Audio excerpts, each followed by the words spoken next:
আমাদের ট্রেন পুরোপুরি 1 ঘন্টা 30 মিনিট লেট। বিরাট একটা খারাপ পরিস্থিতি। আমি এখন দরজার ধারে দাঁড়িয়ে আছি। আজকে মনে হচ্ছে বিরাট একটা ধৈর্যের পরীক্ষা হলো।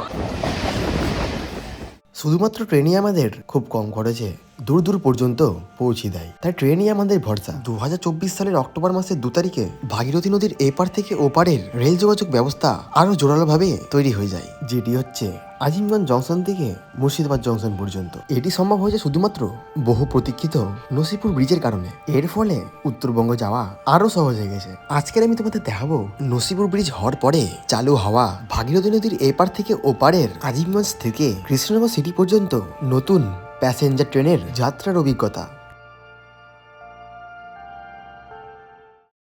নমস্কার দর্শক বন্ধুরা, সবাইকে গুড আফটারনুন।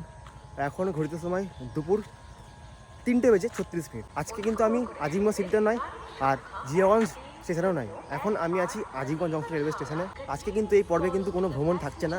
আজকে শুধুমাত্র যেটা হচ্ছে একটা ট্রেন জার্নি। আর এই জার্নিটা হচ্ছে মানে গঙ্গার এপার থেকে ওপার, যেটা হচ্ছে আজিমগঞ্জ থেকে কৃষ্ণনগর সিটি পর্যন্ত, ঠিক আছে? কিন্তু আমি কৃষ্ণনগর সিটি যাবো না, আমি শুধুমাত্র আজিমগঞ্জ থেকেই পলাশী পর্যন্ত জার্নি করবো।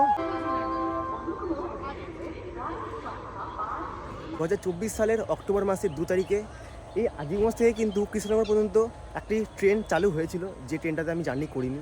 তাই ভাবলাম আজকে আজিমগঞ্জ থেকে তোমাদের পলাশী পর্যন্ত, মানে পলাশীর পরে আর কিছু স্টেশন আছে, তারপরে হচ্ছে কৃষ্ণনগর। তো ভাবলাম আজকে আমি আজিমগঞ্জ থেকে কৃষ্ণনগর পর্যন্ত জার্নি করব না, আজিমগঞ্জ থেকে শুধুমাত্র পলাশী পর্যন্ত করবো, ঠিক আছে? তো ডিটেলস কোন স্টেশনের উপরে যাচ্ছে আর তোমাদের বলে দিই। আজিমগঞ্জ থেকে কৃষ্ণনগর পর্যন্ত প্রায় 18টা মতো স্টেশন আছে, আর আজিমগঞ্জ থেকে পলাশী পর্যন্ত প্রায় 10টার মতো স্টেশন। তো তোমাদের সমস্তটাই দেখাবো। এই রেল যোগাযোগ ব্যবস্থা হওয়ার পরে কিন্তু অনেক মানুষের অনেক সুবিধাই হয়েছে, কারণ এপার থেকে ওপার যেতে বিশাল একটা হ্যাঙ্গাম ব্যাপার ছিল। এখন ট্রেনে চেপে কিন্তু এপার থেকে ওপার মানে কৃষ্ণনগরে যাওয়া যাচ্ছে, তো একটা ভালোই সুবিধা যাকে বলা হয়। আর ট্রেন নাম্বার হচ্ছে 530-92, আজিমগঞ্জ থেকে কৃষ্ণনগর সিটি পর্যন্ত, আজিমগঞ্জ কৃষ্ণনগর সিটি প্যাসেঞ্জার। তো দেখতে পাচ্ছ পিছনে লেখা আছে আজিমগঞ্জ জংশন, আর আমি এখন আছি আজিমগঞ্জ জংশন রেলওয়ে স্টেশনের 5 নম্বর প্ল্যাটফর্মে। যত সম্ভব 6 বা 5 নম্বর প্ল্যাটফর্মে দিবে, আমার মতে 5 নম্বর প্ল্যাটফর্মে হয়তো ট্রেনটা দিবে। তো ট্রেন আসুক, ততক্ষণে বসে থাকি স্টেশনে। আর এখন ঘড়িতে সময় হয়ে গেল 3:40, আর প্রায় আধ ঘন্টা বসে থাকতে হবে, তারপর আমাদের ট্রেন চলে আসবে। আমাদের ট্রেন রয়েছে 4:10। আমাদের ট্রেন তার দূরত্ব কভার করবে হচ্ছে 104 কিলোমিটার, মানে আজিমগঞ্জ থেকে কৃষ্ণনগর পর্যন্ত। আর আমি কিন্তু যাচ্ছি পলাশী, আর এখান থেকে পলাশীর দূরত্ব 53 কিলোমিটার। তো এই স্টেশনের পরের স্টেশন রয়েছে মুর্শিদাবাদ জংশন। আর এই ট্রেন কিন্তু নসিপুর ব্রিজ, প্রায় বহু প্রতীক্ষার পর কিন্তু এই ব্রিজটা চালু হয়েছে। তো এই ব্রিজটা পার হয়ে কিন্তু আমাদের ট্রেন যাবে মুর্শিদাবাদ জংশন। বন্ধুরা, আমাদের ট্রেনের খবর হয়ে গেছে। তো খবরে শুনতে পারলাম আমাদের ট্রেন 5 নম্বরে না, আমাদের ট্রেন দিবে 6 নম্বর প্ল্যাটফর্মে। তাই এখন হেঁটে হেঁটে 6 নম্বর প্ল্যাটফর্মে যাচ্ছি। বাস চলো, এই যে রাস্তা দেখতে পাচ্ছ, এইখান দিয়ে যাচ্ছি। কিছুক্ষণ পর যখন আমরা মুর্শিদাবাদ ঢুকবো, তখন আমরা যে ব্রিজের উপর দিয়ে পার হবো সেটা হচ্ছে নসিপুর ব্রিজ। আর এই ব্রিজ হয়ে যাওয়ার পরে কিন্তু অনেক সুবিধাই হয়েছে, যেরকম উত্তরবঙ্গে যাওয়ার কিন্তু অনেক ট্রেন দিয়েছে, যেটা হচ্ছে কলকাতা সাইরাং সুপারফাস্ট এক্সপ্রেস, আরটা রয়েছে হামসাফার এক্সপ্রেস।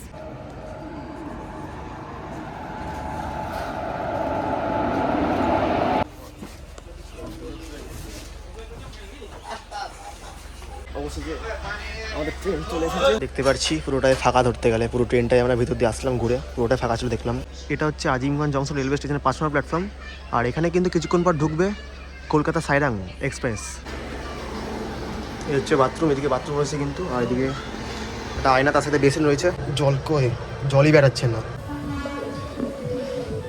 আর এই ট্রেনের ভাড়া আজিমগঞ্জ থেকে কৃষ্ণনগর পর্যন্ত ভাড়া হচ্ছে 25 থেকে 30 টাকা। আর আমি তো কেটেছি আজিমগঞ্জ থেকে পলাশী পর্যন্ত, ভাড়া নিয়েছি 15 টাকা। 31-25 কলকাতা সাইরাং এক্সপ্রেস, এই কিন্তু প্রায় আধ ঘন্টার থেকে বেশি লেট করেছে। আর তার জন্য কিন্তু আমাদের ট্রেন লেট করে দিচ্ছে। সাইরাং এক্সপ্রেস ঢুকছে আজিমগঞ্জ জংশন রেলওয়ে স্টেশনের 5 নম্বর প্ল্যাটফর্মে। Kolkata Sairang express W7 locomotive নিয়ে ঢুকে গেছে। এটা হচ্ছে general compartment, AC 2 tyre, Kolkata Sairang express.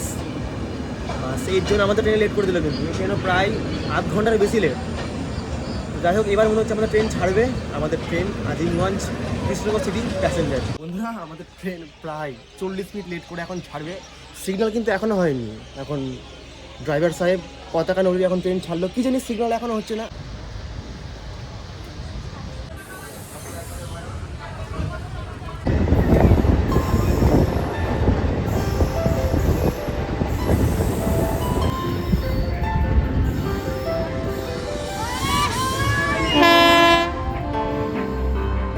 অবশেষে আমাদের ট্রেন এখন পার হচ্ছে ঐতিহাসিক নসিপুর ব্রিজের উপর দিয়ে।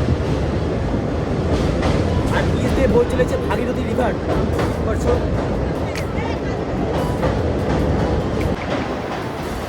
দূরে দেখতে পাচ্ছ এটা হচ্ছে কাঠগোলা বাগানবাড়ি। আর আমাদের এই ট্রেনের পরবর্তী স্টপেজ হচ্ছে মুর্শিদাবাদ জংশন।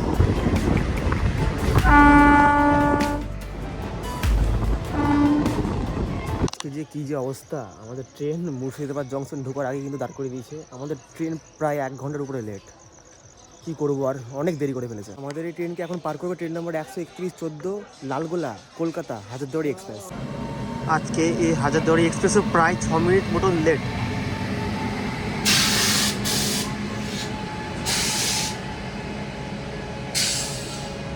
এই মনে হচ্ছে সামনে দাঁড় করে দিবে, মনে হচ্ছে দাঁড়িয়ে যাবে।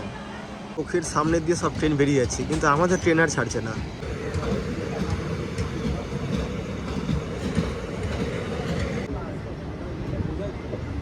অবশেষে ছাড়লো আমাদের ট্রেন। বিরাট অবস্থা খারাপ আজকে, মানে যত ট্রেন দেখলাম সব ট্রেনই লেট আজকে ধরতে গেলে। ঘড়িতে সময় 5:47, মানে ট্রেন কিন্তু এখনো পর্যন্ত মুর্শিদাবাদ জংশনে পৌঁছায়নি। মানে বুঝতেই পারছো তাহলে কী লেভেলে একটা খারাপ পরিস্থিতি। এখন আমি এই পাদানিতে বসে আছি, রিস্কি ব্যাপার, কিন্তু তাও ভালো লাগছে না বলে বসছিলাম। এখন উঠতে হবে উপরে।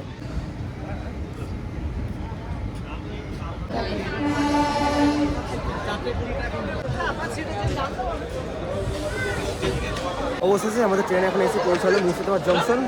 আজকে মনে হচ্ছে বিরাট একটা ধৈর্যের পরীক্ষা হলো। তো মুর্শিদাবাদ থেকে তোমাদের বলে দিই, ঐতিহাসিক একটা স্থান। এখান থেকে কিন্তু তোমরা হাজারদুয়ারি যেতে পারো, মতিঝিল পার্ক এবং বিভিন্ন জায়গায় এখানে রয়েছে। তো তোমরা ঘুরতে পারো এখানে এসে। আর আজকে কিন্তু আমাদের ট্রেন বহুত লেট করেছে। আর স্টেশনে ঢোকার পরই বিরাট ভিড় দেখতে পাচ্ছি। তো যাই হোক, আবার ট্রেনে উঠে পড়ি।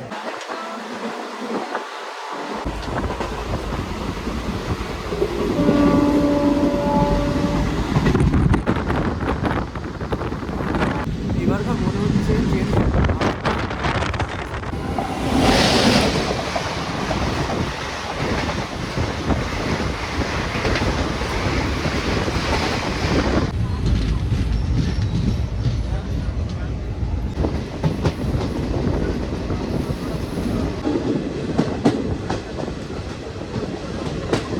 ট্রেন এখন এসে পৌঁছালো বহরমপুর রেলওয়ে স্টেশনে।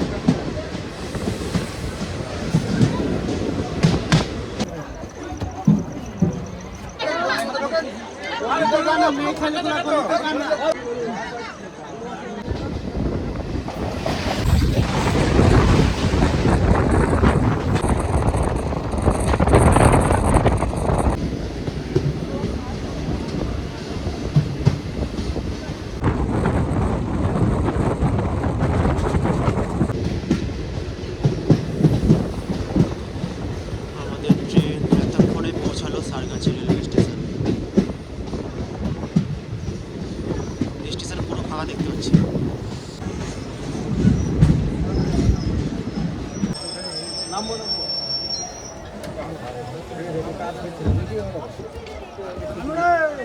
এই হচ্ছে পরিস্থিতি। আমাদের ট্রেন এখন এসে পৌঁছেছে সারগাছি রেলওয়ে স্টেশনে।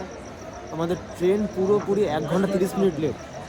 বিরাট একটা খারাপ পরিস্থিতি। আমি এখন দরজার ধারেই দাঁড়িয়ে আছি, ঠিক মতন তোমাদের কিছু দেখাতে পারছি না। এই হচ্ছে এখন।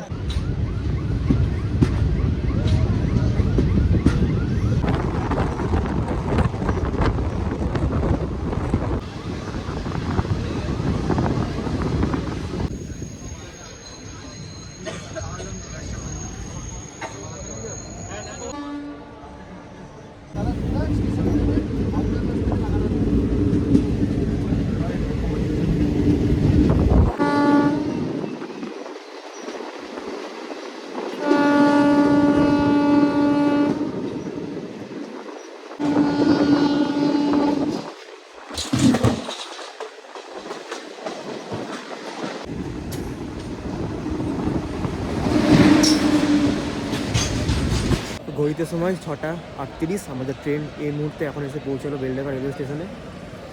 আর মানে এত পরিমাণে ভিড়, মানে কি বলবো, দেখতেই পাচ্ছ দেখো। বহু মানুষ কিন্তু উঠছে স্টেশন থেকে। বিরাট ভিড় যাবে বলা যায়।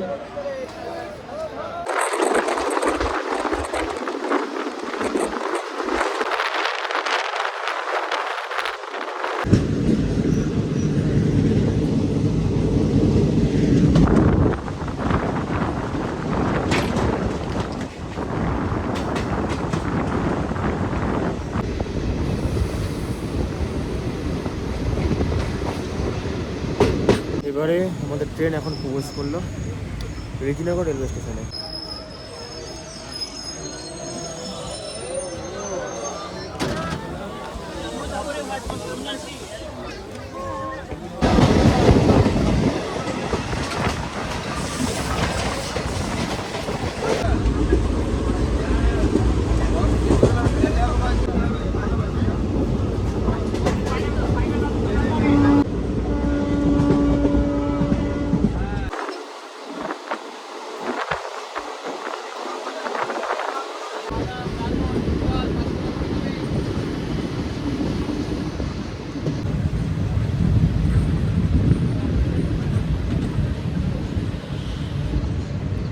আমাদের ট্রেন এখন এসে পৌঁছালো সিরাজনগর হল্ট রেলওয়ে স্টেশনে। এই পরের স্টেশন হচ্ছে পলাশি, আর পলাশে গিয়ে আমার যাত্রা শেষ হবে। ব্যাপারটা হচ্ছে ট্রেন অনেকটাই লেট, কি আর করা যাবে। যাই হোক, ট্রেন ছেড়ে দিল।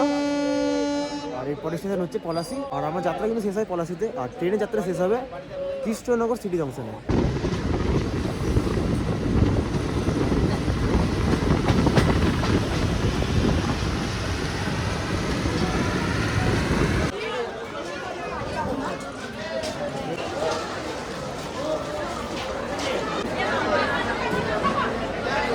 উনি 2 ঘন্টার কাছাকাছি ট্রেন লেট করে এখন এসে পৌঁছালো পলাশি রেলওয়ে স্টেশনে। এবার আমাদের ট্রেন ছেড়ে দিলে। যাত্রাটা কেমনই ছিল কি বলবো, আর কোনো কথা হবে না। WP4-এর লোকোমোটিভ রয়েছে। তো ভাবলাম যে আমি পলাশি যাব, একটা দরকার ছিল। তো পলাশি যাওয়ার জন্য আমি ভাবলাম তাহলে আজিমগঞ্জ থেকে পলাশি যাই, তাহলে ট্রেনটা তোমাদের দেখানো যাবে, কেমন কি পরিস্থিতি, কেমন কি ফেসিলিটি, কেমন কি আছে, সব ডিটেলস ভাবছিলাম তো তোমাদের দিব। তো তাই ভেবে আমি আজিমগঞ্জ থেকে পলাশি পর্যন্ত জার্নি করেছি। কিন্তু জার্নিটা এতটাই খারাপ ছিল, ট্রেন লেট, সিগন্যাল পাচ্ছে না। আমি ট্রেনের মধ্যে বসে আছি আর পাশ দিয়ে সব ট্রেন বেরিয়ে যাচ্ছে। যে ট্রেনগুলো আমাদের ট্রেনের পরে আসার কথা সেগুলো আসছে আমাদের ট্রেনের আগে। মানে ব্যাপারটা একেবারেই খারাপ, মানে কী বলবো।